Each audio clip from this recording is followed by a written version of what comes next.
Olá, galera. Eu, a pastora Larissa Raira, estou aqui com meu irmão Júnior. Estamos aqui para apresentar para vocês o nosso podcast. Nosso primeiro episódio que nós lançamos foi um episódio da nossa apresentação, né, Júnior? Isso. Nos apresentamos um pouco mais do nosso projeto. Se você quiser conhecer, volte ao episódio anterior. Esse é, de fato, o nosso primeiro episódio e nós já queremos trazer para vocês aqui o tema desse episódio, que será semelhança com Cristo. O tema desse episódio será norteado pelo segundo capítulo desse livro que está aqui na sua tela, o livro do Discípulo Radical do John Stott. Quem foi John Stott, Júnior? John Stott, pastor e teólogo britânico, ele faleceu em 2011, conhecido pela sua participação no Pacto de Lausanne, mas também por todos os seus livros que foram escritos. E esse foi o último livro que ele escreveu antes de nos deixar em 2011.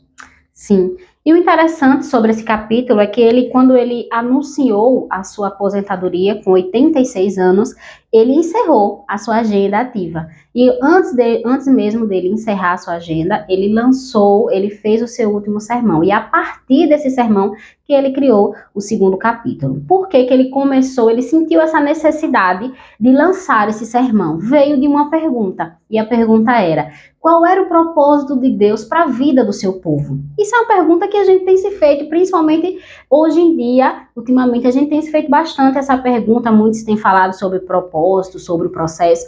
E aí lá na época dele, da juventude do John Stott, junto com outros amigos da igreja, surgiu essas indagações. Qual o propósito de Deus?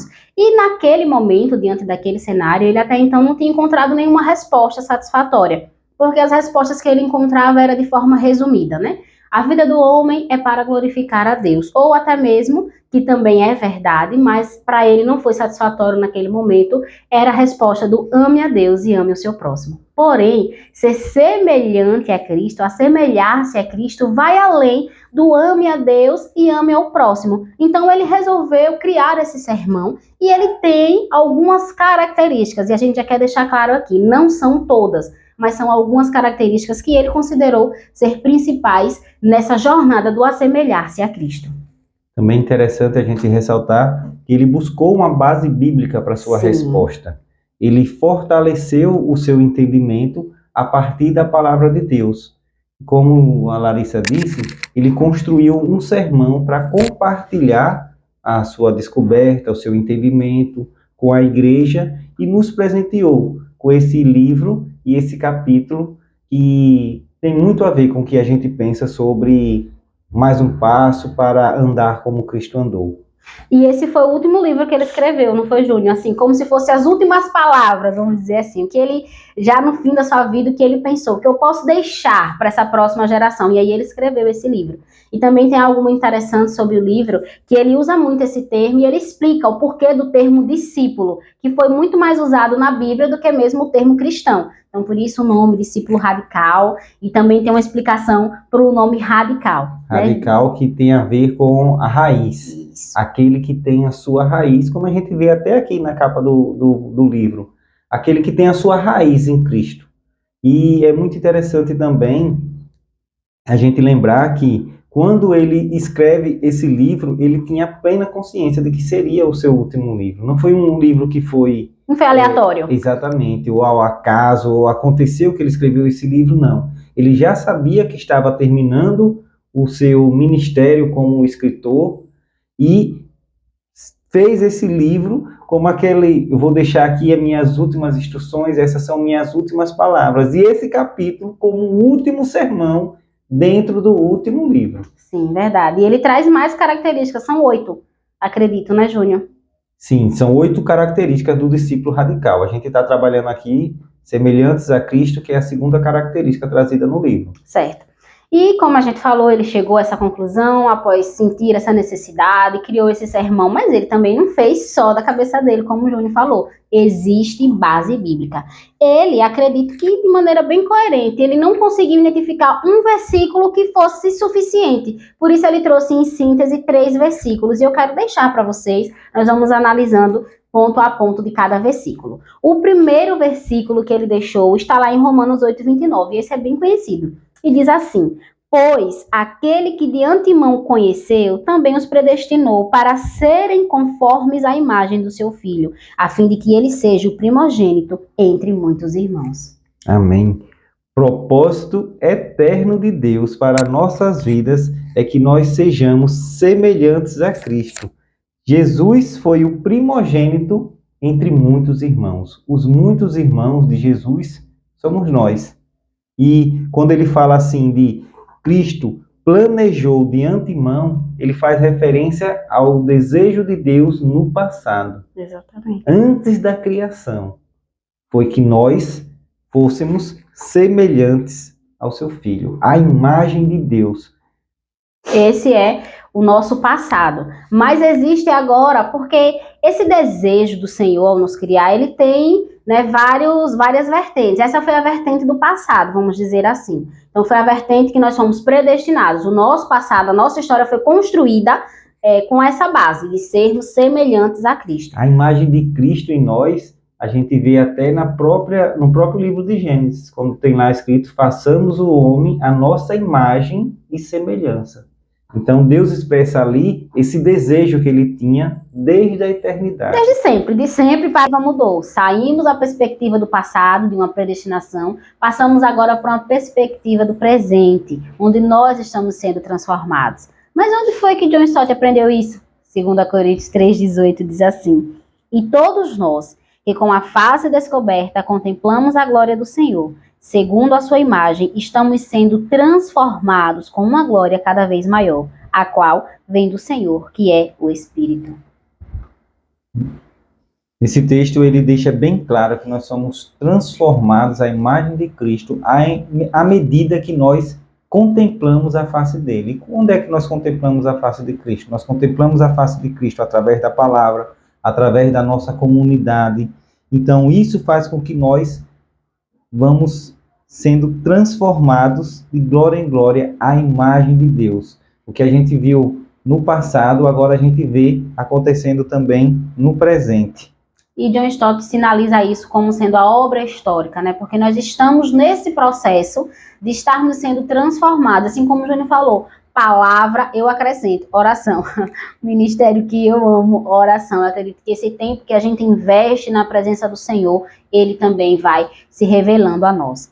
Voltando agora para a perspectiva, percebe que tudo começou lá naquele passado, fomos criados para esse propósito, e ele está nos transformando, como a própria palavra nos ensina, agora no presente. Então, enquanto nós estamos aqui, ele está nos transformando para nos assemelharmos ainda mais a Cristo. Transformando um pouquinho mais a perspectiva agora no futuro. Vamos ver o que a palavra de Deus diz. Está lá em 1ª carta de João 3:2, diz assim: amados, agora somos filhos de Deus e ainda não se manifestou o que havemos de ser, mas sabemos que, quando ele se manifestar, seremos semelhantes a ele, pois o veremos como ele é. O primeiro ponto que a gente destaca logo nesse versículo é que ele reafirma a nossa identidade. Ele diz: amados, agora, nesse momento, somos filhos de Deus. Então ele reafirma a nossa identidade para que não fique dúvida nenhuma. Porque pode se levantar qualquer acusação contra nós, qualquer dúvida no respeito de realmente eu sou filho de Deus, porque eu tenho essa e aquelas falhas, mas ele deixa claro, nós somos filhos de Deus. Ainda não se manifestou o que havemos de ser. Nós ainda não estamos completamente refletindo a imagem de Cristo, mas estamos numa jornada. E essa jornada, o terceiro ponto do versículo é: a vitória é certa. Nós vamos chegar a ser semelhantes a Ele, porque haveremos de vê-lo como Ele é. Então essa imagem que está se transformando, que está sendo transformada na gente, ela vai se efetivar. Nós vamos, no futuro, ver Jesus como ele é e transparecer também a sua imagem.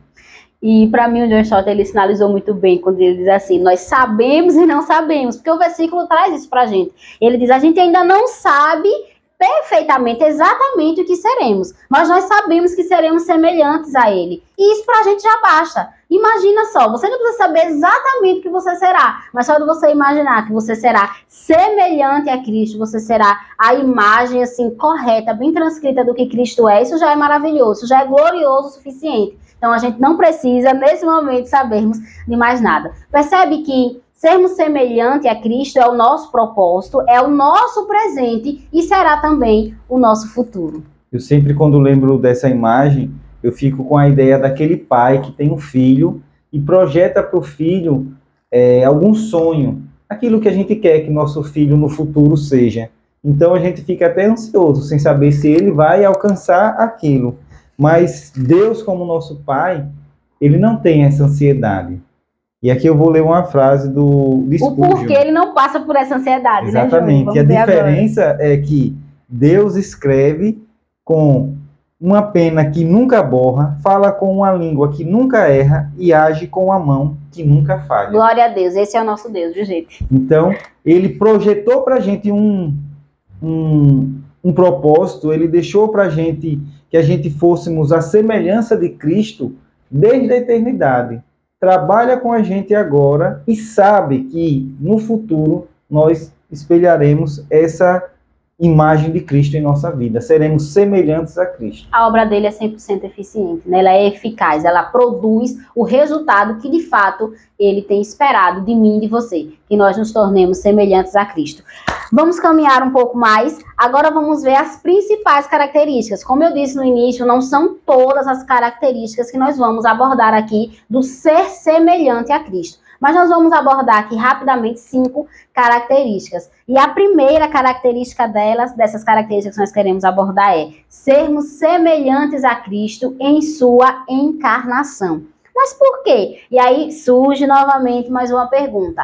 Esse momento da encarnação foi único ou não foi? Sim ou não? É um momento redentivo único. Sim e não a resposta.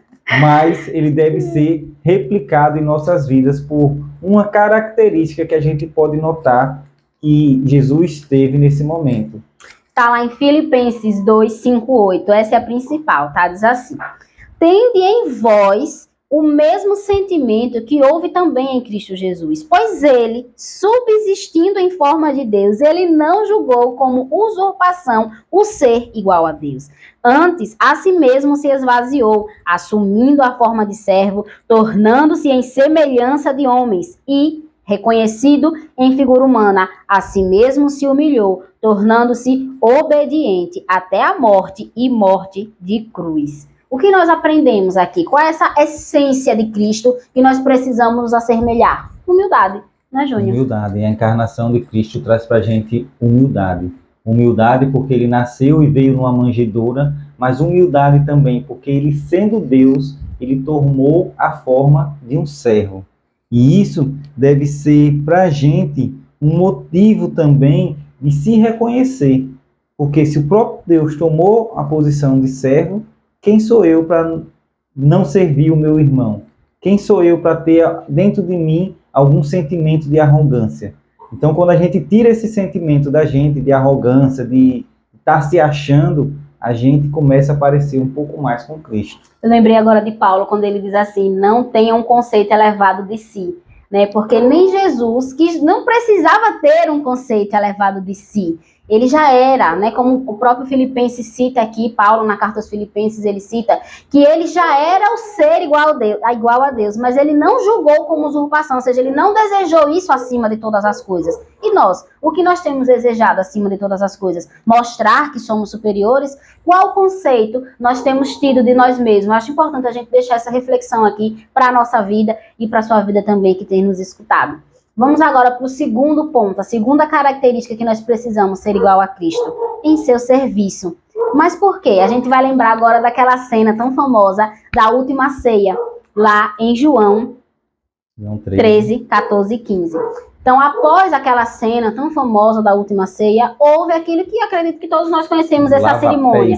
Exatamente, a cerimônia do lava-pés. Mas vamos para a palavra, e na palavra diz assim, João 13, 14 e 15. Pois bem, se eu, sendo Senhor e Mestre de vocês, lavei-lhes os pés, vocês também devem lavar os pés uns dos outros. Eu lhes dei o exemplo para que vocês façam como lhes fiz. Então, o texto é bem claro. Jesus nos deu o exemplo de serviço para que a gente faça da mesma forma. Interessante que os discípulos, eles perguntavam em algumas passagens, né? Quem é o maior no reino de Deus? Quem de nós será o maior? E ele disse bem assim, aquele que serve. No mundo não é assim, mas no reino de Deus o maior é aquele que serve. Ele deixa bem clara essa diferença que há, né? Entre o que a gente pode entender aqui, o que a gente chama de mundo e o que a gente chama do reino de Deus. Ele deixou bem claro. E essa questão dele, esse ato dele de serviço também foi muito importante. E hoje também nos traz uma lição do servir, do amor ao serviço. E diz pra gente, olha, não há nenhum serviço humilhante demais que a gente não possa desempenhar. E eu gosto bastante da obra, da vida de Jesus, claro, né? Ele é incrível, porque ele não ficou nas palavras, sabe? Ele veio e disse, olha, vocês têm que servir e tem que ser assim. Ele foi ali e se predispôs a lavar os pés. Tem muita gente que vai para a parte literal. Eu mesmo já participei de uma cerimônia, né, de forma simbólica, sobre a cerimônia do lava-pés. Numa reunião de liderança, o nosso pastor titular da igreja, ele fez com toda aquela liderança, e realmente tem a parte literal. Mas eu acredito que o que vai causar mais impacto na nossa vida é a cultura que a gente desenvolve a partir disso aí, a ideia. A gente vai construindo os nossos hábitos em cima da ideia do servir. Né, Júnior? Exatamente. Tem um caráter pedagógico, né? A gente participa de um lava-pés. Muito didático, literal, né? Essa simbologia. Traz muita coisa para a nossa mente. Mas muito mais do que isso, o exemplo do serviço, aquele serviço que você pode achar que é muito pequeno, ele está fazendo com que você se assemelhe a Cristo. Você está se colocando numa posição que faz com que você se pareça com Cristo. E é muito interessante a proximidade que a gente vê entre esses dois conceitos, de humildade e de serviço. Quando o Paulo falou lá em humildade, ele disse, considere os outros superior a si mesmo. Prefira dar honra aos outros do que a si mesmo. Não pense só nos seus próprios interesses. E aí a gente vê Jesus fazendo um serviço que seria para o menor daqueles. Mas o menor no reino de Deus é o maior. Então Jesus transforma toda a mentalidade daquela época e a nossa mentalidade, porque muitas vezes a gente quer o serviço que dá mais destaque. Exatamente. E Jesus veio e realizou aquele serviço que a gente considera menor. E a gente fazendo o serviço, que a importância está no servir e não no serviço. Exatamente. Então a gente servindo, a gente está se assemelhando a Cristo. De uma forma ou de outra, no serviço que Deus nos deu para fazer, quando a gente faz ele com dedicação, a gente está se assemelhando a Cristo. Isso é incrível, né? Quanto mais eu sirvo, mais eu pareço com Cristo. E como o Júnior falou, não é o serviço, ou seja, vamos falar aqui, trazendo um pouco para essa questão de igreja. Não é o ministério que eu estou servindo que me faz ser mais ou menos importante, mas sim o ato do servir. Então, a minha importância no reino de Deus, enquanto cerimonial, por exemplo, aquele que acolhe o irmão, aquele que acolhe o visitante da igreja, quanto aquele que está, por exemplo, no ministério de louvor. Isso não vai fazer diferença. Lembre que a gente está falando aqui de reino de Deus. Isso de fato não faz diferença. Não é o serviço, não é o ministério que você está inserido. Porque Deus deu cada um dom. Então exerça o seu dom com amor. Também quero deixar aqui essa chamada a você que vá lá e sirva, né? Não se sinta menor. É o seu dom, é a forma como Deus ele quer lhe usar. E quanto mais você servir, mais parecido você estará com Cristo. Amém? Quer acrescentar mais alguma coisa a esse tópico? Não, pode passar para o Vamos para a próxima característica, que é, nós devemos ser como Cristo em seu amor. Em Efésios 5:2, a palavra de Deus diz assim, e vivam em amor, como também Cristo nos amou, e se entregou por nós como oferta e sacrifício de aroma agradável a Deus. Então a nossa vida deve ser em amor. Viver em amor todo o tempo. E aí ele dá o exemplo, como Cristo. E isso faz com que a gente... Referência máxima. Você percebe que Cristo é a nossa referência máxima, sempre. E isso, ele fala que a gente deve amar como Cristo, essa referência máxima, e traz pra gente o quê? A cruz. Como ele se entregou. Foi aquele amor sacrificial. E eu gosto de lembrar muitas vezes que Jesus chegou naquela hora e ele orou, e ele disse, Pai, se possível, afasta de mim esse cálice. Então a vontade de Jesus era que não passar por aquilo. Mas o que aconteceu? Ele também disse: contudo, que faça a sua vontade e não a minha. O sacrifício tem muito a ver com isso. A gente deixar a nossa vontade para fazer a vontade de Deus. Sacrifício para a gente não é subir na cruz. O sacrifício é eu deixar a minha vontade e fazer a vontade de Deus. E aí a gente vai se alinhar também com o amor. A prática de amar a Deus sobre todas as coisas e o próximo, a gente tem que se alinhar fazendo o quê? Sacrificando a nossa própria vontade. Porque senão posso até dizer que estou amando a Deus, mas não vou amar o meu próximo. Por quê? Porque a minha vontade, ela sempre vai puxar para que as realizações que eu tenha seja feita a meu favor. Exatamente. Aqui está o e quando ele deixa essa vontade, quando ele deixa essa vontade dele um pouco de lado para cumprir a vontade do Pai, ele também está nos ensinando, olha, não depende da sua vontade não.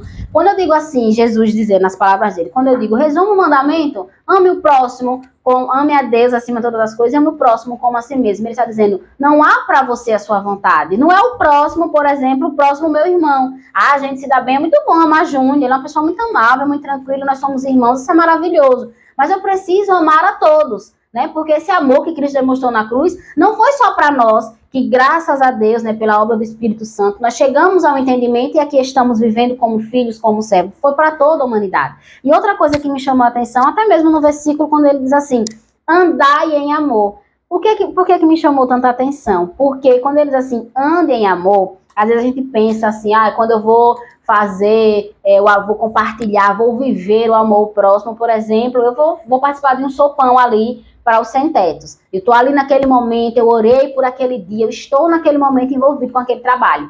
Quando eu acabo aquele trabalho, no meio da semana, eu encontro com a pessoa, eu encontro com, aqui em Aracaju a gente chama de flanelinha, esses guardadores de carro, estacionamento assim, geralmente em rua, eu encontro com um flanelinha e eu trato ele mal, ou eu não olho, ou eu simplesmente passo no centro e não olho para aqueles moradores de rua que há 8 dias atrás eu estava dando sopão. Eu não estou naquele momento de dar o sopão, então eu não vou nem falar com ele agora. O andar em amor é em todo tempo, é no momento que eu dei o sopão, é no momento que eu vi, eu não tenho uma sopa para dar agora, eu não tenho uma comida, mas eu tenho uma oração, eu tenho uma palavra. Então, que a gente procure viver com o nosso comportamento sempre caracterizado por esse amor. E como o Júnior falou, é um amor sacrificial, é uma decisão. A gente já ouviu bastante isso, né, Júnior? Que esse amor que a Bíblia nos instiga a ter, é o amor de decisão. Eu decido amar, eu decido cuidar desse próximo em oração, seja também em atitudes. Então, quando eu estou amando o próximo, eu estou cada dia mais nos assemelhando ao Senhor. E aí a gente passou por 3 aspectos, né? Que foi o nascimento de Cristo, a gente passou pelo serviço e agora com amor ele chegou na cruz de Cristo. Exatamente. Então, todas essas características que nos fazem assemelhar a Cristo trazem para a gente essas 3 características, ou esses 3 aspectos da vida de Cristo. Exatamente. Passando para a nossa 4ª característica que a gente vai citar hoje, diz assim, nós devemos ser como Cristo em sua longanimidade. O que seria longanimidade, Júnior? Longo ânimo. É a gente não variar aquele ânimo. A palavra paciência também é usada em muitas tradições. E o longo ânimo é você não mudar o seu ânimo apesar da situação. A situação pode mudar, o seu ânimo não. Exatamente. E hoje a gente consegue isso, né, pelo Espírito Santo que está em nós, nos transformando de glória em glória. E quando Jesus ele demonstrou essa longanimidade, né, ele revelou mais essa característica, não foi numa situação favorável não, né? Porque a gente diz assim, se manter com um ânimo longo, mas não é quando a situação está favorável, porque a carta aqui, né, citada, a base bíblica para essa semelhança de Cristo, essa característica, é 1 Pedro, é uma carta que foi escrita logo no início da perseguição aos cristãos. Então, é você ter o longo ânimo, seu ânimo não mudar diante de uma circunstância tão adversa como, por exemplo, uma perseguição, um sofrimento injusto. E 1 Pedro 2,18 diz assim, Escravos, sujeitem-se aos seus senhores com todo respeito, não apenas aos bons e amáveis, mas também aos maus. Percebe que a sua circunstância, o momento em que você está vivendo, a circunstância que você está inserido, não tem o poder de alterar, ou pelo menos não deveria alterar o seu ânimo. E aí o exemplo que ele usa é do escravo. O escravo Sim. vai servir ao Senhor, mesmo que ele seja bom Ou mal. Da mesma forma, a situação pode mudar. O Senhor pode ser bom ou mal, mas ele vai permanecer com o mesmo ânimo, ou seja, o mesmo propósito de servir bem aquele Senhor. E o 21 ainda vai dar para a gente o quê? O exemplo, que eu vou ler agora o 21, diz assim, ó, porque para isso mesmo vocês foram chamados. Fomos chamados para quê? Para sofrer? Não. Fomos chamados para quê? Pois também Cristo sofreu no lugar de vocês, deixando um exemplo para que vocês sigam os seus passos, nos passos de Jesus. A gente vai fazer o quê? Imitar a Cristo. Cristo, quando foi levado ao sofrimento, ele suportou o sofrimento. Ele não correu do sofrimento, ele suportou aquele sofrimento, o sofrimento que era injusto. E a gente deve fazer igual a Cristo, porque nós fomos chamados para ser igual a Cristo. É o que ele está dizendo aqui. Por isto mesmo vocês foram chamados. Foi para isso, foi para esse momento, né? Foi para viver essas circunstâncias, horas adversas, horas também está tudo tranquilo, mas horas as circunstâncias estão adversas, principalmente para nós os cristãos, né? É suportar essa longanimidade dele em suportar sofrimentos injustos, porque Cristo foi quem suportou o maior sofrimento injusto, né, da face da terra. Amém. Agora, o último ponto nós devemos ser como Cristo em sua missão. João 17:18 diz assim: assim como me enviaste ao mundo, eu os enviei ao mundo. Essa foi uma oração em que Jesus estava falando com o Pai dele. E muitos tratam esse versículo aí como a grande comissão trazida em João, fazendo um paralelo com Mateus 28. Mas John Stott, ele traz para a gente uma nova perspectiva, que é ir além desse conceito de grande comissão joanina. Ele fala para a gente focar na missão, que é ir ao mundo. E aqueles que estão precisando, não evitar esse tipo de contato, fazer com que nosso cristianismo possa alcançar os perdidos, os não evangelizados, aqueles que realmente precisam de Cristo, porque ele veio para os doentes e não para os sãos. Então, ir ao mundo traz para a gente essa conotação. E o John Stott, ele diz assim, que toda missão autêntica, ela é encarnacional. Veja que termo bem diferente, né? Ia dizer difícil, mas é bem diferente da gente usar. Toda missão, quando ela é autêntica, ela precisa ser encarnacional, ou seja, você precisa sair da sua realidade, certo? Você não perde a essência, mas você deve sair da sua realidade, como o Júnior disse, e ir até onde você encontra o perdido. E tem uma frase muito poderosa aqui no livro, que é do arcebispo Michael Hansey, que disse assim: nós declaramos e recomendamos a fé à medida que saímos e penetramos nas dúvidas dos duvidosos, nas perguntas dos questionadores e na solidão daqueles que perderam o rumo. Então você percebe que assim como Cristo, lembra lá em Filipenses 2:5-8, que diz assim, ele não teve como usurpação. Ele saiu, ele foi lá, ele se fez homem, ele se fez imagem e semelhança de homens. Nós também precisamos sair, né, um termo que a gente conhece, nós precisamos sair da nossa bolha, ali da igreja, deixar tudo bem, estamos salvos, recebemos, amamos a Cristo, louvamos a Ele, tudo isso, essa nossa bolha que é maravilhosa, mas para que a gente alcance mais pessoas e possamos nos assemelhar a Cristo na sua característica de missão, nós precisamos sair, romper um pouco as bolhas, ir lá na dúvida dos duvidosos, né? Entender quais são os questionamentos dos perguntadores. Se afirmamos ser cristãos, devemos ser como Cristo. Então, o que você tem afirmado? Você tem afirmado ser cristão? Então, você precisa ter esse entendimento. Então, essas são as 5 características, volto a dizer aqui, gente, não é as principais, não é a totalidade, né, Júnior? Essas características que não estão fechadas. Todas as características de Cristo. Mas são as características que ele trouxe para a gente nesse pequeno sermão, nesse capítulo do livro, Assemelhar-se a Cristo. E também traz consequências práticas para a nossa vida.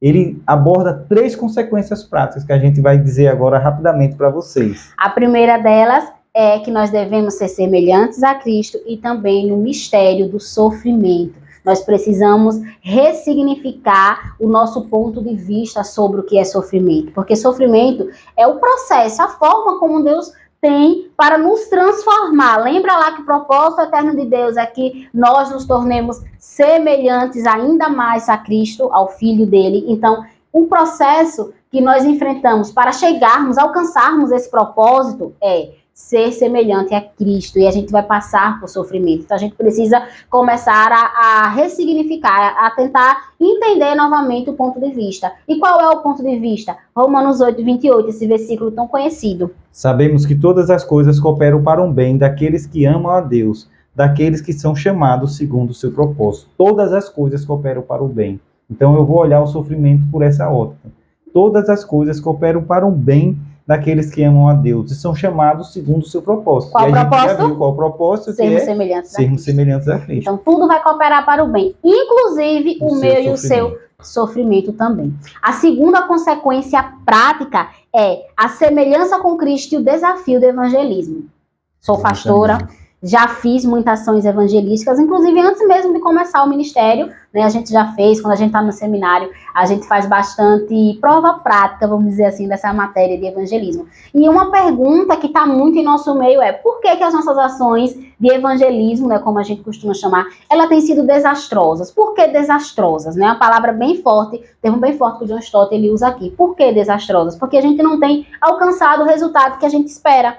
Mas ele mesmo diz, olha, existem vários fatores, mas o fator principal é que nós não nos parecemos com o Cristo que nós proclamamos. Percebe que isso é o impacto? Então, com a maneira, o quanto de Cristo você tem revelado, o quanto de Cristo você tem estado semelhante em suas atitudes, em suas falas, em suas posições. Isso vai impactar diretamente na forma como nós estamos evangelizando o mundo. Tem uma frase bem famosa que diz assim, nós, os cristãos, somos a Bíblia que o mundo lê. Muita gente não vai ter acesso à Bíblia. Ou até hoje tem, porque já está bem fácil, né, Júnior? Aplicativo, internet e tal. Mas as pessoas elas não estão prestando atenção, até mesmo quando elas leem a Bíblia, elas não entendem. Qual é a Bíblia que ela vai entender? Eu e você. O mundo, nós somos a Bíblia que o mundo está lendo. Então, tem várias razões para que os nossos evangelismos eles não alcancem o resultado que nós, enquanto cristãos, líderes, evangelistas, né, que fazem parte desse trabalho lindo de missões, Deus abençoe a vida de vocês. Então, o que é que não está levando a gente a alcançar tanto resultado como a gente quer? A gente não tem se assemelhado tanto a Cristo. Exatamente. E essa reflexão precisa ser feita. O que o mundo precisa ver é Cristo em nossas vidas. Exatamente. Então, vamos focar nisso. Exato. Tem uma frase também que diz assim, bem impactante, que diz, se vocês cristãos vivessem como Jesus Cristo, ainda estaria aos seus pés amanhã. Você tem vivido como Jesus Cristo? Quão semelhante você tem sido de Cristo, né? Como é que tá aí essa obra? E aí tem uma frase, né, de um livro de John Polton, que escreveu sobre isso no seu breve livro, e ele disse assim, a pregação mais eficaz é que tem eficiência em produzir resultados, provém daqueles que vivem conforme aquilo que dizem. Eles próprios são a mensagem. Os cristãos têm de ser semelhantes àquilo que falam. A comunicação acontece fundamentalmente a partir da pessoa e não de palavras ou ideias. É no mais íntimo das pessoas que a autenticidade se faz entender. O que agora se transmite com eficácia é, basicamente, a autenticidade pessoal. Nós temos um mentor, o Douglas Gonçalves, que ele diz assim, que essa geração parece que ele veio com um instintozinho, né, Júnior? Um dispositivo a mais, isso, para detectar o que a gente chama, que também tem sido bastante falado hoje, daquele termozinho, da hipocrisia. Eles têm bastante isso, então você precisa ser autêntico. As suas atitudes, elas precisam ter coerência com o Cristo que você está pregando. Exatamente. Não é que você carrega uma mensagem, não é que você proclama uma mensagem, você é a mensagem. Nossa, poderoso demais. Nós somos a mensagem, nós somos a Bíblia que o mundo lê, nós somos o Cristo que a sociedade está enxergando. Volto a dizer, a palavra cristão significa imitador de Cristo. Então, quando as pessoas olham, dizem assim, eles são pequenos cristãos. Foi assim que surgiu, né, Júnior? Essa origem da palavra cristão. Eles foram chamados, os discípulos foram chamados pela primeira vez de cristão. Eu gosto de pensar nesse versículo sobre o seguinte aspecto. Não existia igreja, o prédio físico, Sim. Então eles não estavam se dirigindo para Estavam bem no início, né, Júnior, de tudo isso. Não tinham Bíblia debaixo do braço, então eles não passavam com a Bíblia Não tinha terno, não tinha a irmã do coque. Exatamente. Não é por nada exterior, Sim. mas pela unidade que existia, pelo tipo de pessoa que se reunia, como eles lidavam. As pessoas olhavam para aquelas pessoas e diziam, elas se parecem com Cristo. Quando olharam para Pedro, lá antes de Pedro negar, né, aquela passagem também bem simbólica, bem conhecida, diz assim, mas você fala como ele. Então percebe que é mais você do que, como o Júnior falou, não tinha Bíblia, não tinha irmã do coque, não tinha o terno, não tinha nada exteriormente que fizesse com que a sociedade identificasse quem era de Cristo ou não, a não ser aquele que fosse mais semelhante a ele. Então que a gente possa, né, retomar e ter essa reflexão, retomar isso para as nossas vidas e buscarmos dia após dia sermos mais semelhantes. E a última, porém não menos importante, é a semelhança com Cristo e a habitação do Espírito Santo. Tudo isso que a gente falou é lindo. E aí, quando a gente tá nesse início da jornada, a gente começa a pensar, tá certo, tudo isso é lindo, tudo isso é louvável. Quero isso pra minha vida. Quero isso pra minha vida. Agora? E agora? Eu faço o quê quando eu não tenho força? Não tenho força pra ser longânimo, não tenho força quando a situação tá adversa. Como é que eu vou exercer essa longanimidade que Cristo exerceu quando ele sofreu injustamente? Como é que a gente faz isso, Júnior? Se eu não tenho força e você também não. Será que Deus deixou essa missão para a gente depender somente da nossa força? Exatamente. Com certeza que não. Por isso que ele termina falando a habitação do Espírito Santo. O propósito de Deus é nos fazer como Cristo. E a forma com que ele faz isso é nos enchendo com o seu Espírito Santo. Amém. Só seremos semelhantes a Cristo se formos cheios do Espírito Santo. Como nos enchemos? Palavra, oração, invista. Nunca pense que você está com a vida bem ocupada e hoje eu não tenho tempo de orar. Por exemplo, a gente sempre diz assim, acorde, ore. Mas eu não tenho tempo. Não, mas você é ocupado demais para deixar de orar. Então se encha do Espírito Santo o tempo inteiro. Como eu disse, todas essas características são maravilhosas, são louváveis e são benéficas para a nossa vida principalmente. É claro que a gente está aqui falando de uma questão de como a sociedade tem nos enxergado, mas isso também é muito benéfico para a nossa vida. Para que isso aconteça, seja a habitação do Espírito Santo. Se torne a habitação do Espírito Santo através do seu momento de conversão, através do seu estudo, a sua dedicação com a palavra, o seu investimento em tempo na presença do Senhor. Quanto mais coisas eu tenho para fazer, mais eu necessito de orar. Isso, exatamente. Porque são muitas atividades e muitas coisas, com certeza, vai fazer com que eu tenha mais dependência de Deus. Se meu dia está cheio, se minha agenda está cheia, ore mais. Eu preciso de mais oração. Exatamente. E não menos oração. Né? Não Se encher do Espírito Santo, buscar o Espírito Santo agindo em nossa vida é a forma como Deus faz com que nós possamos ser transformados de glória em glória para que nós venhamos a alcançar o nosso propósito. Exatamente. Nós temos um propósito. E quando estamos dentro do propósito, nós nos sentimos plenos. Quando a gente se desvia do propósito, a gente sente que está faltando algo na nossa vida. Se nosso propósito traçado por Deus, é que nós sejamos semelhantes a Cristo, nós devemos, com a força e ajuda do Espírito Santo, focar nisso, para que a gente, dentro do nosso propósito, possa produzir no mundo, para as pessoas que estão à nossa volta, a imagem de Cristo. Exatamente. Só para encerrar, Paulo ele diz lá em Efésios 4, ele diz assim, que ele é capaz de operar em você, além daquilo que você imagina, daquilo que você pensa, pelo poder que em você opera. Qual é esse poder? O Espírito Santo. Ele é o poder, ele é o agente da operação, ele é a forma como esse ser semelhante a Cristo irá acontecer na sua vida. Então busque essas características, busque todas as características, essas aqui, como a gente falou, não é a totalidade, né, mas é bem importante para que a gente guarde essa reflexão, para que a gente possa buscar isso e que a gente esteja dia após dia nos enchendo, né, dando vazão ao Espírito Santo de Deus que ele tem derramado sobre toda a carne. Mais um passo para que você se aproxime de Deus, para que você se aproxime da semelhança de Jesus Cristo. Podcast Mais um Passo, andando como Jesus andou. Então fica ligado aí nas nossas redes sociais, acompanha. Em breve nós estaremos lançando novos episódios. Curte, compartilha e divulga. Deus abençoe.